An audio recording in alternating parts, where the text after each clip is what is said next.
The 1946 season was the first year after the three-season break for World War II. It opened with a 6-6 tie at Westminster, but finished at 0-5-1 under AD and head coach Mike Snyder.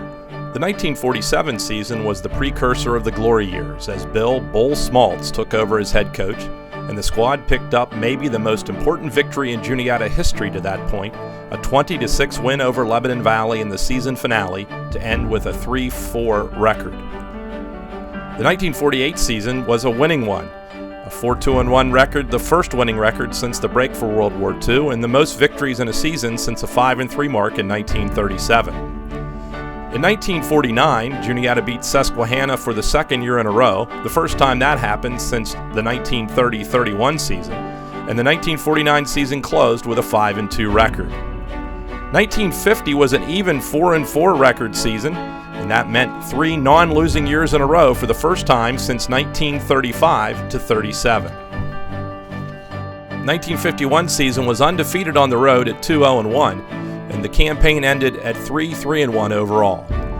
Things started to roll in the 1952 season, as a strong 6-2 record included just a pair of close losses in the season opener at Westminster 27-20 and in the finale at Lebanon Valley 13-6, sandwiched around 6 consecutive wins that saw Juniata opponents held in single digits 4 times, plus Indian shutouts in 2 contests.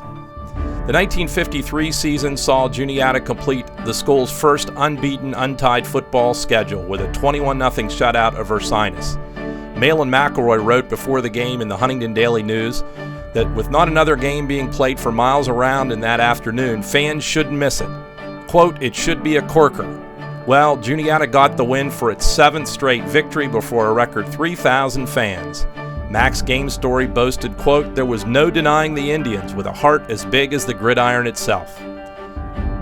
Heading next to North Carolina State, Coach Bill Smaltz departed College Hill after 7 seasons and that 1953 campaign. His overall coaching record, 32-17-2. Juniata would replace Smaltz, a 1942 Penn State grad and football standout, with another Nittany Lion, as a 1950 PSU product and gridiron star Bob Hicks arrived in Huntington. With Hicks taking over, the 1954 season saw the winning streak extended to 15 consecutive games with 3 shutouts, 3 opponents held to just 6 points each, an exciting 14-12 win over Moravian to open the season, and then a 29-20 victory late in the fall at Grove City. 1955 came along and the wins kept coming, with an 8-0 trek through the regular season, and after some close calls in the first 3 weeks, a 14-6 win at Moravian, 7-0 decision at Haverford, and a 14-13 nail-biter over Lycoming in the home opener, Juniata outscored opponents 205-13 to close out the schedule, including 3 consecutive shutouts. And as we know, the team earned the Tangerine Bowl berth, and the college and community celebrated the memorable 6-6 tie with Missouri Valley in the Tangerine Bowl game played January 1st, 1956 at Orlando, Florida. The tie, however, did halt a 23-game winning streak. After the season, and seeing his 2 Juniata squads go 16-0-1, Coach Bob Hicks accepted a position at DePauw College in Greencastle, Indiana. Once again, Juniata would look north over the mountain for its next head football coach. Next came the 1956 season. A 3rd straight Penn State alum took over the program as 1951 Penn State grad Ken Bunn arrived, and Juniata opened with a 25-0 home shutout over Moravian, before the 25-game unbeaten run ended with a 13-6 loss to Lycoming at Williamsport. A new streak began with a vengeance, however, as Juniata outscored opponents 164-32 the rest of the season, including 2 shutouts to conclude a 6-1 campaign. Next was 1957. The school's second unbeaten, untied season was dominant as Juniata ran its winning streak to 12 games, going 7-0, averaging 36 points per game, recording 4 shutouts, allowing only 27 points overall, and only more than 7 points once in a 40-13 blowout win at Albright. The 1958 season would feature what would become the longest winning streak in program history, as it reached 16 in a row with 4 decisive victories to open the season before a 21-21 tie at Westminster. 3 impressive decisions closed the campaign, and a 7-0 run record was set and extended the unbeaten run to 20 straight games. In 1959, the decade ended with a campaign that included a narrow 7-6 home victory over Westminster before one of the nation's longest non-losing streaks of 27 was ended in a 14-0 setback at Albright. Still, the 7-1 overall mark finished Juniata's memorable 10 seasons of the 1950s with a 63-11-3 overall mark, good enough for a winning percentage of 83.8%.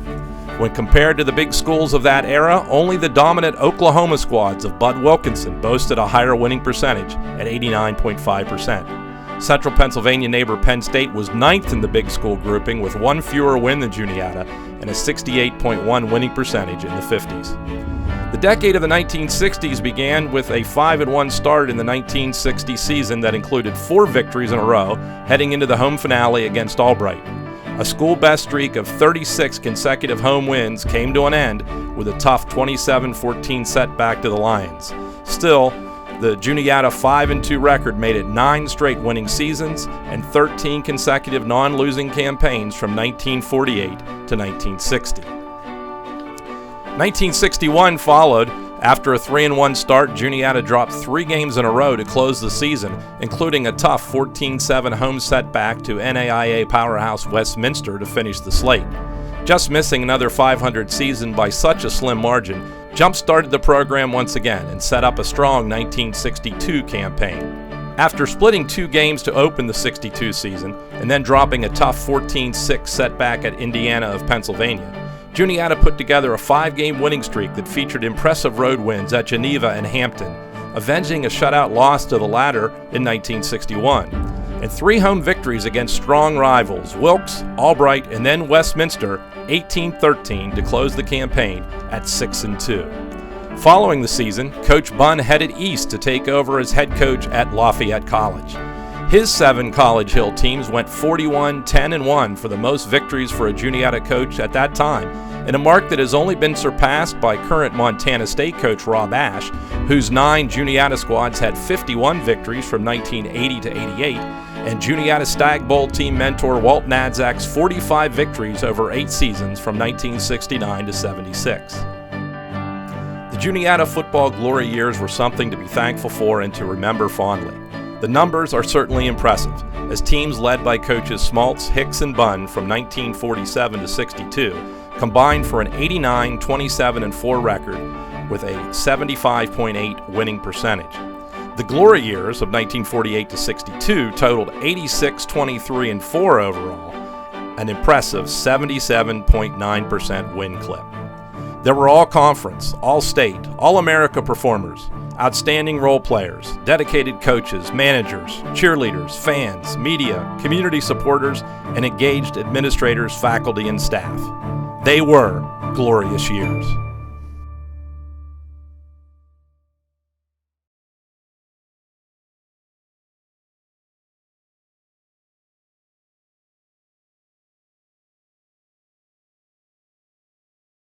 Hi.